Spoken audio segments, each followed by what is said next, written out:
Hi guys, my name is Elise and welcome back to another week with the Foundry Kids, and welcome to week 2 of our series called Remote Control. This series we're learning all about self-control, and remember, self-control is choosing to do what you need to do even if you don't want to do it. So we are going to learn about what the Bible says about self-control today. But before we do that, we're going to stand up and sing a song.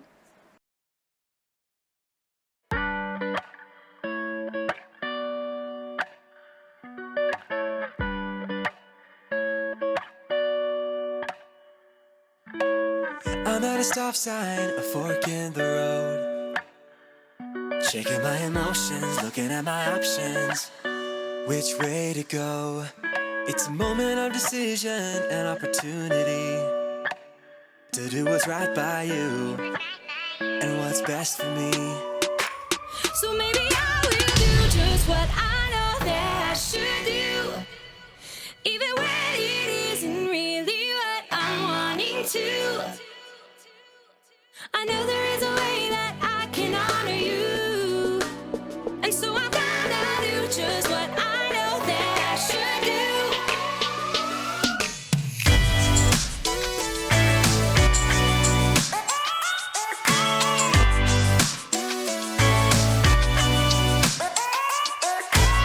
I've got a reason to wanna think it through.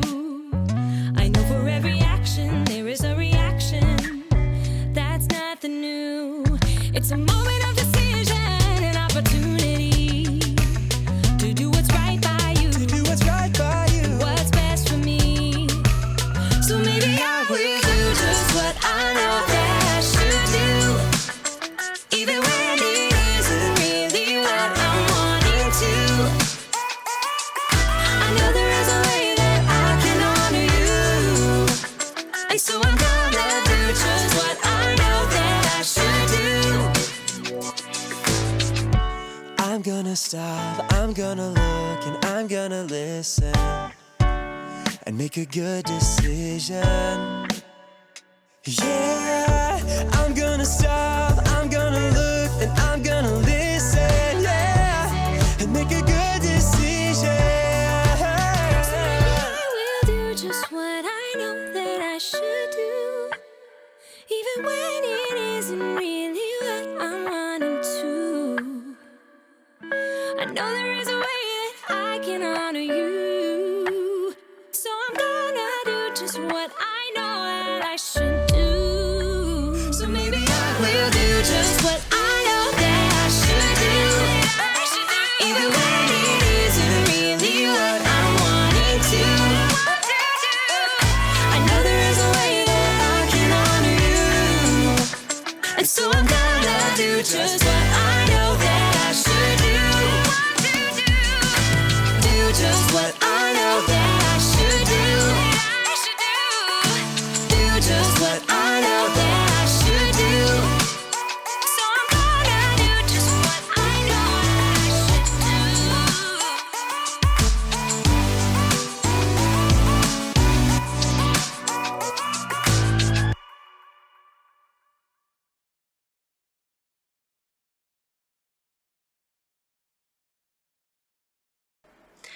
I've got 2 Bible verses to read to you guys today. The first Bible verse comes from the book of Proverbs, which is in the Old Testament, and Proverbs is a book of wisdom. It's just sentence after sentence of great wisdom, and so today we're going to read chapter 25, verse 28, and let's see what this has to say about self-control. It says, like a city whose walls are broken down is a man who lacks self-control. And so that's what our lesson is going to be about today. It's going to be about someone who lacks some self-control and how we can learn from them and maybe learn to have more self-control. And I've got another verse for you guys. This one is our memory verse for the month, and it comes from the book of 2 Peter chapter 1, verse 3, and it says, His power, they're talking about God when they say his power, has given us everything we need for a life of godliness. And we're also going to learn about how God has given us everything we need to live more like him. So let's go ahead and watch our video for today.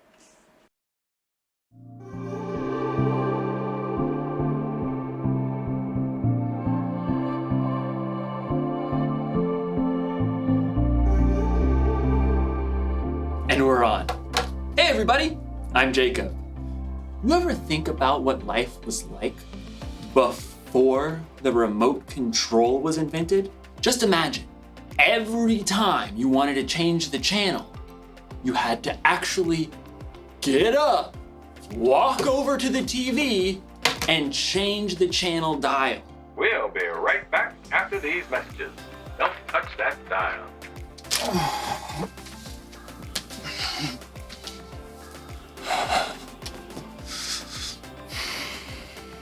I should appreciate you more. But we're not here to talk about remote controls. We're here to talk about self-control. Self-control is choosing to do what you should even when you don't want to. Hey, wouldn't it be cool if we had a remote control for ourselves? An actual self-control? That way, if I was ever feeling bored or something, I could just, change the channel. Like, all right, you varmint, you've met your match. I'm the fastest channel switcher on this side of the Colorado. Sure is lonely out in space. Fall back, picks his target. Pass! Sorry, Miss Ackerman. Dance party! I'm the Turquoise Avenger. I knight thee! Can't stop dancing! Can't stop dancing! Things are getting out of hand! Scalpel! Whoa! Finally, I had to take the batteries out. That was trouble. In today's story, we'll find out that when you lose control, trouble is exactly what you'll get. We'll be right back. Don't touch that dial.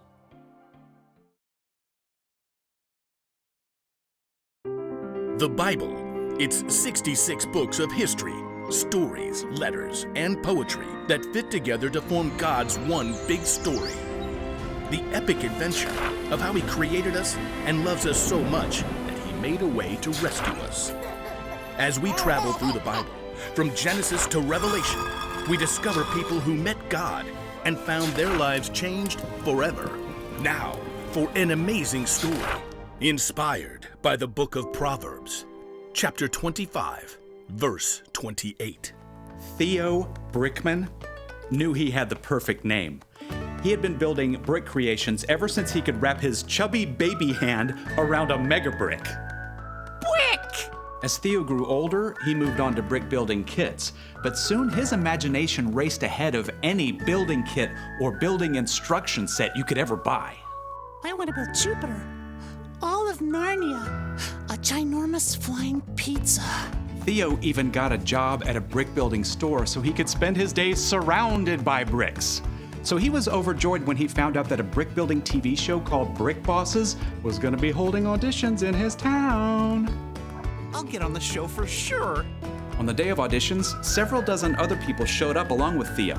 He jostled up to the front for a good spot. I bet not one of them can beat me. A tiny lady with iron gray hair eyed him sharply as she addressed the competitors. I am Althea Legoami, and I shall be judging you on originality, technical skills, and overall conduct. There is a break room if you need a snack or rest, but no food may be eaten here in the brick room. You have 4 hours to build anything you can imagine. Begin! Theo raced to the side of the room where racks and bins holding every kind of brick stood. Hey, you stepped on my foot. You snooze, you lose. Theo shoveled bricks into his bin. I'll build a castle, one with turrets and towers, and a wonderful moat filled with shiny brick water. Theo got right to work. Soon, the walls of his fortress began to rise. He designed decorative windows and lofty balconies. Ooh, I should build a dragon to attack my castle. As Theo snapped red and gold bricks together to form his dragon, another competitor looked over. Is that supposed to be a horse? Can't you see I'm not done with it yet, you blockhead? As time ticked on, Theo realized he was hungry, so he decided to take a quick snack break. Just 1 minute. But in the break room, he discovered his favorite treat of all time. Dill pickle and pizza potato chips! Theo downed one whole bag. He desperately wanted another, but the clock was running down. I'll just sneak this back into the brick room with me. Theo finished his dragon between stuffing pizza chips in his mouth. He tried to hide the bag, but when he looked up, he noticed Althea spotting a trail of chip crumbs that he'd left behind. She probably doesn't know that was me. With just a half hour to go, Theo's castle and dragon were nearly complete. I need a wall around the moat. Yeah, with a really cool pattern. So, Theo began snapping together an elaborate wall. But the wall simply would not behave. Gotta treat this piece apart. Pry as he might, Theo could not separate two small plates.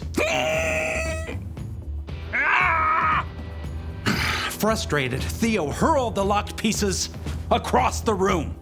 They narrowly missed the head of Althea Legoame, who was examining another competitor's project. She turned her head sharply to look in his direction. I don't think she saw it was me. As the final minutes ticked away, Theo fumbled to finish his wall. Time is up. Wheel your creations up to the judging stand.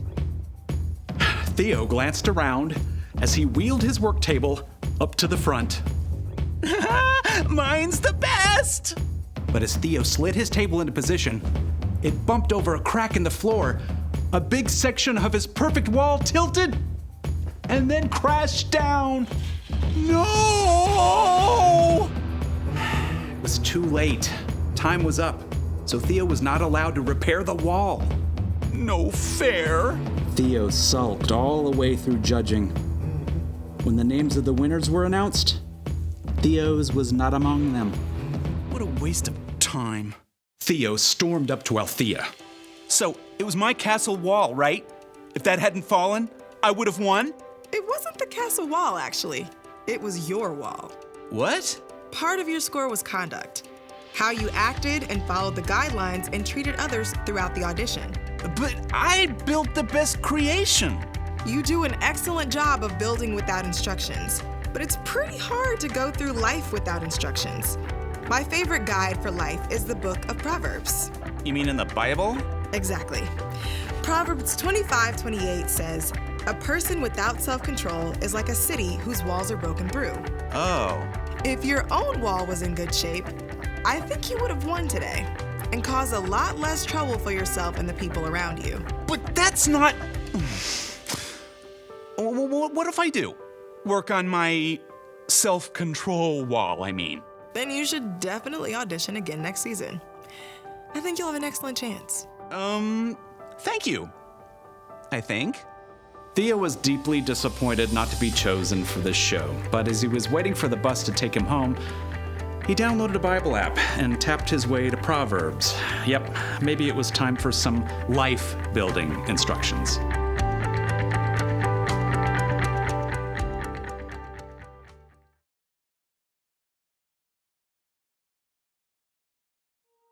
One of the wisest people ever, King Solomon, wrote this: "A person without self-control is like a city whose walls are broken through." People used to live in cities with walls around them to protect themselves from their enemies. So, if there was ever a hole in the wall, it meant trouble. You may not have ever lived in a city with a wall, but you can imagine what it would be like if there was a hole in the wall of your home. Ma, there's rain coming through the hole again. And there's a tiger. Huh. Oh, tiger, Ma!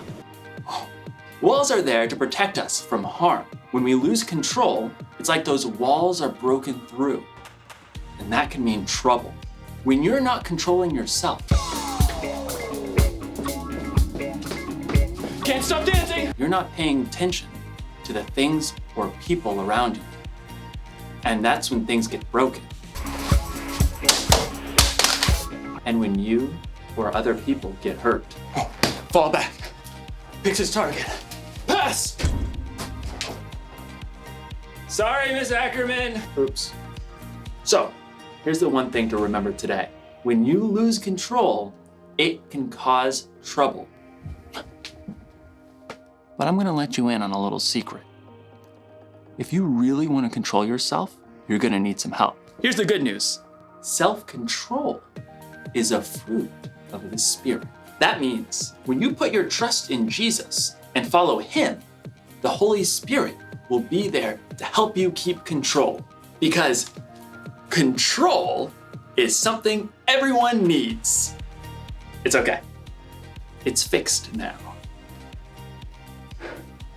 Oops. Well, I reckon it ain't then. Time to ride off into the sunset. Partner. Come on, Bessie, let's go! Yeah!